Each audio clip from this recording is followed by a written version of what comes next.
பாட்டி, உங்க கவலை எனக்கு ரொம்ப நல்லா புரியுது. ஆனா நடந்துகிட்டு இருக்கிற உண்மைய மூடி மறைக்க முடியுமா? இப்பெல்லாம் லாக்அப் டெத் எவ்வளவோ நடக்குதே. ஐயோ,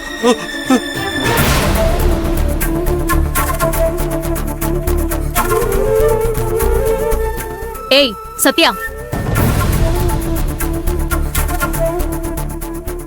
என்ன இவங்களுக்குலாம் ஆறுதல் சொல்றியா இல்ல அழ வச்சு பாக்குறியா? என்ன இப்படி கேக்குறீங்க?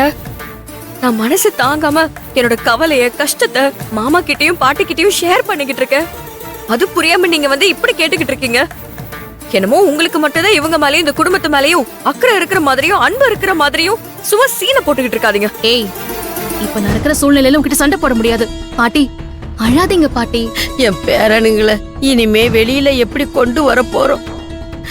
அந்த பொம்பளை ரூபாவதி வேற பிரபுவையும் கார்த்தியையும் வெளியில விட மாட்டேன், புகார வாபஸ் வாங்க மாட்டேன்னு உங்களை வெளியில அனுப்பி விட்டுருக்காம்மா.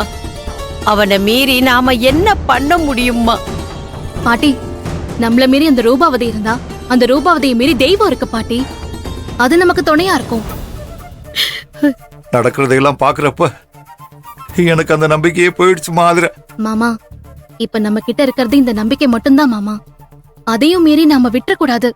நான் இதுக்கெல்லாம் சீக்கிரமே ஒரு முடிவு கட்டுறேன். அந்த கௌதம் ஒரு அயோக்கிய ராஸ்கலா இருப்பா நான் நினைச்சு கூட பாக்கல.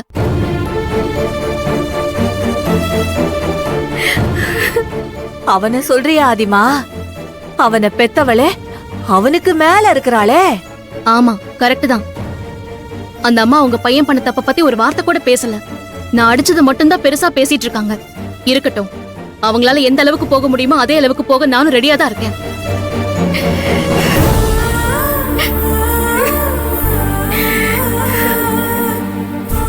ரோஹிணி, நடந்ததையே நினைச்சு அழுதுட்டு இருக்காத. உன் வாழ்க்கையை நல்லபடியா அமைச்சு கொடுக்க வேண்டியது என்னோட பொறுப்பு. நீ இப்படி அழுதுட்டு இருந்தனா மாமாவும் பாட்டியும் உன்னையே நினைச்சு கவலைப்பட மாட்டாங்களா? புரியுது அண்ணி, எனக்கு புரியுது.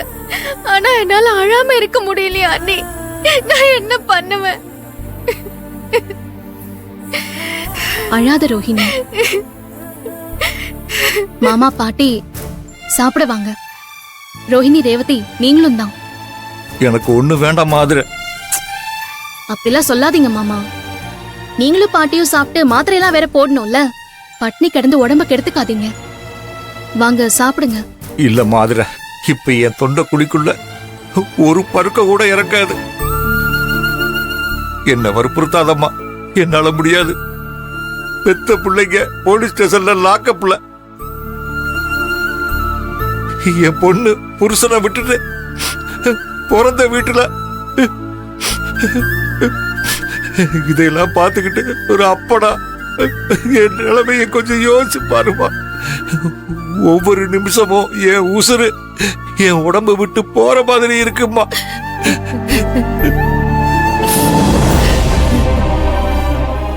மாமா புரியுது மாமா, அழாதீங்க.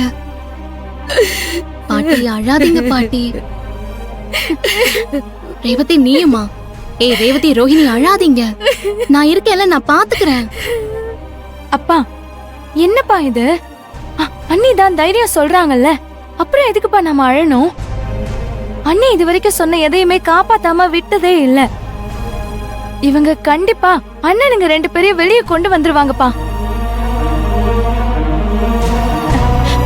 அக்காவையும் புகுந்த வீட்டுல வாழ வச்சிருவாங்கப்பா. நாம ஏன்பா அழணும்? ஏன் அழணும்?